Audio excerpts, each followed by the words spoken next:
we celebrate life. We go to everybody's birthday celebration. We bring flowers. We bring greeting cards. We know none of these wishes are going to really work. We pass it on to each other. And then we celebrate. And then next time it's somebody else's birthday, we'll go to their birthday. And the next time it's our birthday, people come to your birthdays. All these exchanges of flowers and greetings and gifts and all that takes place. What is this? If we really knew the life as life, we'll be celebrating every moment. Is it something like that we are afraid of death, so we want to make the best of life that we have? True, could be. Is it compensating mechanism rather than... Now, if we think the life is miserable, how could the beginning of life can be so much joy? If you think the life is miserable, you ask 100 people, I get 99% will say that life is miserable. We have accepted stress and suffering as a normal life. I have a lot of patients, they come and tell me, and they're so sad and so anxious, and they tell me, he says, Doc, I'm going through a lot of stress, but then who doesn't have stress? I mean, they have accepted. I said, I don't. Huh? What's wrong with you? You don't have stress? So, we have accepted stress as a part of normal life. If life is so stressful, if life is so miserable, how could be the birth so much enjoyable? If celebrating something which is beginning of something miserable cannot be fun, and yet we do it anyway. It's like a part of the normal society that everybody does it, so we also do it. We never think that what are we really doing. So celebration of birth is basically our ways of handling the life like ostrich. You know the ostrich? It buries the head in the sand. You know, that's a folk tale. The ostrich does that because when the sandstorm comes, it puts the head in the storm. Wow. I mean, in the sand. So, And let the sandstorm pass because they live in desert. So, but they don't want to know what's going on outside. So we have kind of buried our heads in the sand and we want to forget about what is going around. And we just keep on living life like everybody does. So if that's what it is, then we are never gonna reach enlightened state. The time is now to wake up.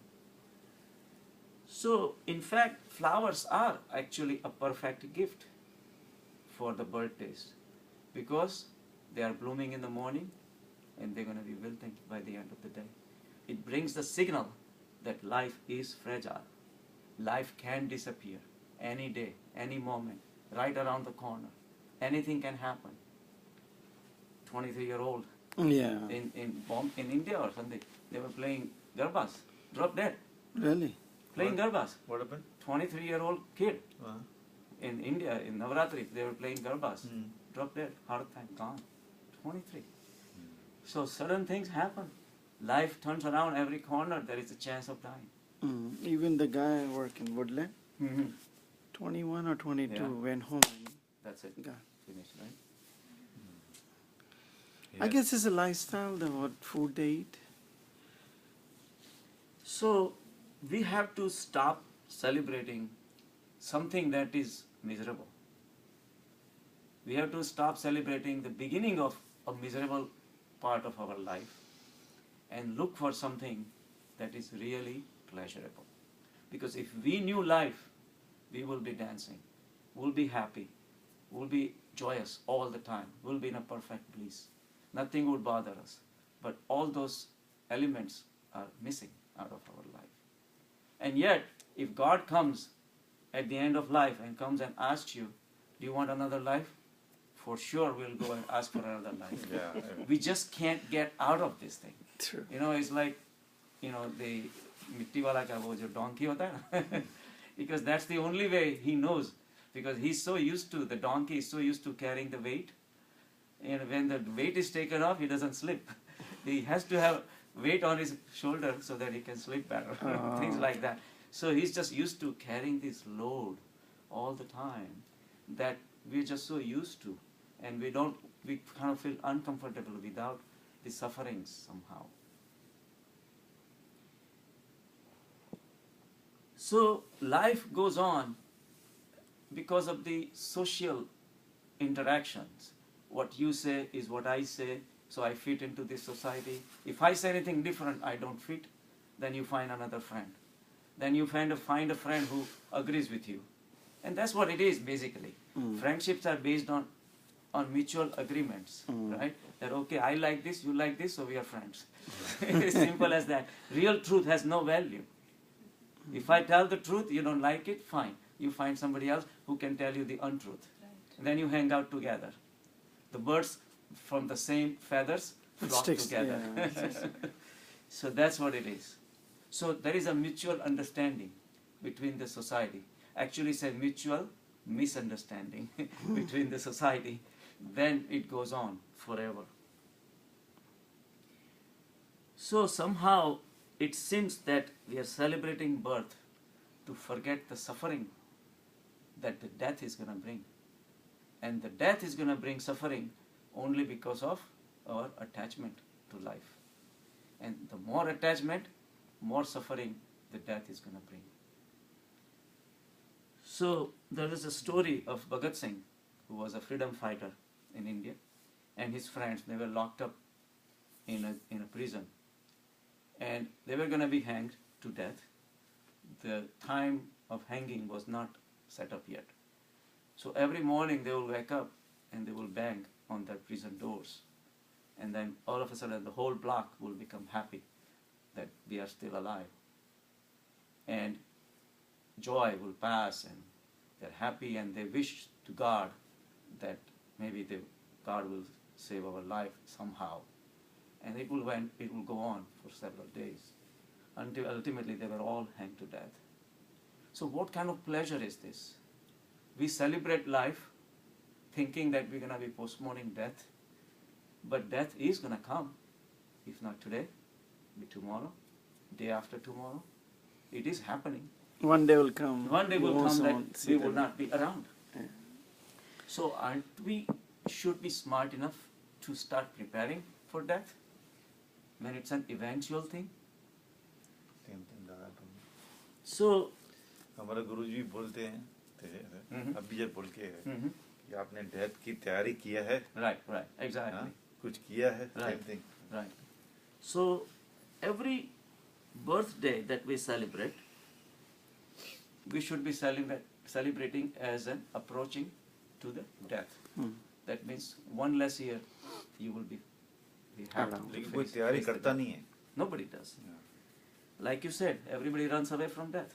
Right? Yeah. That's natural. That's a natural. Yeah. But that's why Dada Paswani is up there and we are listening to him, right? So we are trying to avoid looking death eye to eye, face to face. And we keep on looking backwards. And we always miss the present moment. Life is here right now, but we miss our childhood. We miss all the good times we had. We miss all the freedom that we had. We miss a lot of things in the past. And yet when the death comes, we'll miss this life. So every time our mind plays the tricks on us, it always clings to the past. And based on the past, thinks that the future is going to be beautiful. We keep on wishing, keep on like Bhagat Singh's friends, that we wish that you have a birthday, you live. The guy is eating probably 3,000 calorie meal at his birthday, and is bringing him closer to death, but yet we wish him that you live for hajaro saal, or you live forever, and this and that and all that. All these are just formalities, have no practical value. So to us, death is very painful. So to compensate, we want to celebrate birth and birthdays. So we want to find like a desert oasis, like we are suffering in the desert and we might looking for some moments of pleasure, so we celebrate these things. But we don't realize that there is bigger picture available to us every single moment, but we tend to neglect it. Because the life can be easy to know, easy to understand. Because like I said, every breath we take is life. everything we touch, everything we smell, every flower we see, every child playing, every friend smiling. All these are expressions of Paramatma, of God, of life, whatever you want to call that. Every time the breeze comes, the trees move, the sun sparkles on the colorful leaves. All this interplay, the moon and the stars and the rivers and the mountains and what not. There is millions of things out there giving you the suggestion of life. But we keep missing it because we're never focusing on the present. When we were being born, we were missing our previous life. That's the reason we missed the birth. That's why somebody else had to come and tell us that you were born. So our awareness of every single moment is not there. Awareness is something that can tie you completely from every second to next second to the next second. So awareness is the most important thing. Awareness is a new gift that is given to us compared to animals. Animals are not aware. They cannot be aware. They don't have capacity to be aware. Awareness is a new thing. It's a new tool in evolution of the life. And with the awareness, you can look at the whole life as a remote something, compared to awareness being able to look at the whole picture. So to raising awareness and be aware of your own awareness is the journey you can take in meditation to raise ourselves. So I have a question. Mm-hmm. Instead of thinking about that, we should enjoy the present moment and enjoy the life. Is this correct or no? But Instead of thinking- that's the Yeah. problem. If you enjoy the moment, how Yeah. do you enjoy the moment? Present moment enjoyed. Why are you thinking about that? No. That's all right. That's a negative thing. Why you think negative? You think Because positive. because you get attached to it. You have a glass of drink. Hmm. You enjoyed it. Yeah. Next day, you will still remember it, right? That you had a good time. Yeah. There you go. So now it's taking you into the past. Past. Yeah. The next day you don't get a drink. You will miss that drink. Yeah. There you go. Yeah. So that's what I'm saying. How do you enjoy?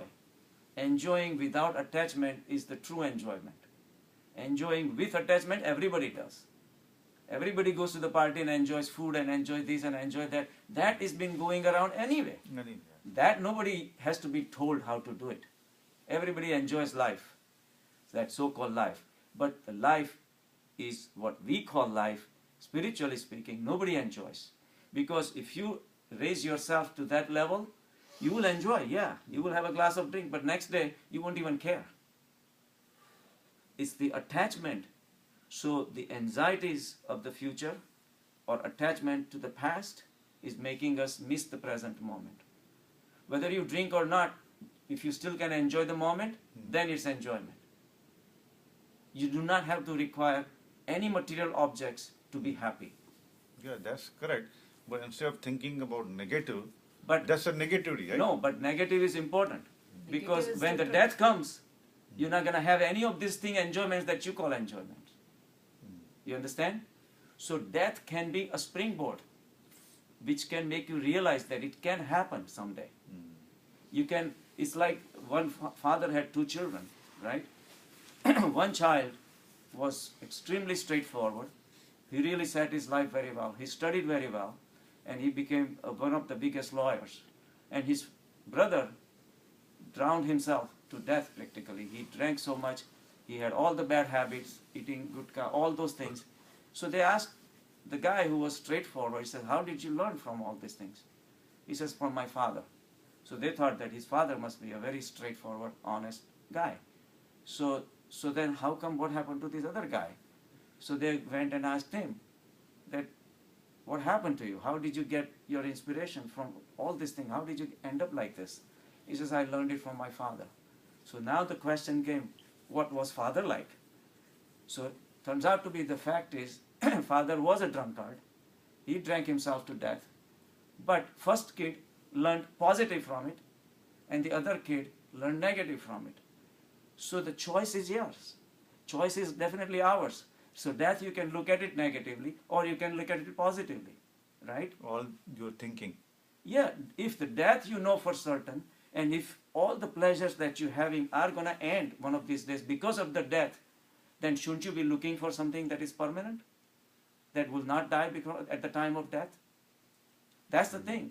When you say death is negative, again, you're going with the social understanding that death is bad. That's how you grew up. That's how everybody grew up. That's how what everybody talks about. Everybody wants to run away from death.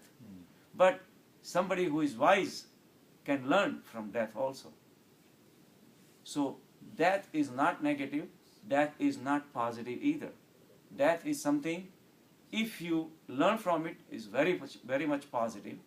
That means all the things that you are accumulating, all the big bank accounts are accumulating, death is going to take it away in 1 Or second. give it to your wife. So everything that you have run after all your life will not be there one of these वो days. सबको पता है लेकिन तो हम लोग दौड़ते ही हैं, Exactly. right? So सबको पता है. that's what I'm saying. Yeah. So there are very few who have learned from this fact. In fact, Buddha had, one guy came to Buddha and he says that, teach me about Atma. What is Atma? So Buddha says, no. You're starting it wrong. You go and spend a week at graveyard. He says, what graveyard has anything to do with Atma? He says, you go and spend time over there. You see people dying right and left every day, morning, evening, no difference between sex, males, females, children, they keep coming, dying, one by one, every day, no time limit, morning, evening, middle of night, people will come dying, dead bodies being burned all the time. You look at it and someday you will wake up from this, that I also am in the next in the line. And when that starts, the realization can start that before that happens, I could reach the state of enlightenment and receive the ultimate highest knowledge. But it doesn't happen because we are so busy enjoying the present moment in the traditional way, not in the spiritual way. So we just believe that death does not exist. Death is somewhere. So we shove it under the rug. We never think about it. So it has become like a social, you are like in a social gathering. Nobody wants to talk about death, right? Because it's just but the death is there. It's coming sooner or later. It will come. You should not even say it will come. It is coming. The moment you were born, the process of death has already started. It's like the river, like the tree. If we should not that this is tree, the tree is happening. Every single moment, molecules of the different molecules are going into the tree. Many molecules are leaving the part of the body of the tree. The carbon dioxide is going out, oxygen is coming in. All those cycles are continuously going to create the image of a tree. The same way we are, our life force that was 100%, let's put an argument, at the time when we were born, we already have lost a lot of life force. When are you going to wake up? Every day, the body is going to start weakening up. Every day, we're going to lose our opportunities. And life is cruel. It does not bring opportunities all the time. Are we ready to grab those opportunities and learn something and learn the final truth of life? We are not. We keep on clinging to the life as we know. We never want to wake up. We are not ready. So it's like somebody tells that there is a fire in the house. Do you think you're going to wait and say, oh, I'm going to come out in 10 minutes? Your lecture can start 8:30. I'll be there at 9 o'clock. Things like that. We think, but when emergency shows up, at that time, believe me, you will be fighting with other people to get out of the house. So that sense of emergency has not happened. That's why all these questions come. But the questions come only when the realization of what is real and what is fake. We still call fake real. And we call real a fake. That's why we ask, oh, is there any Paramatma? Is there any God? I haven't don't seen know. it. Yeah, I haven't seen it. I don't know. Yeah, that's I know what- this, So we never learn. We never want to learn. So at some point,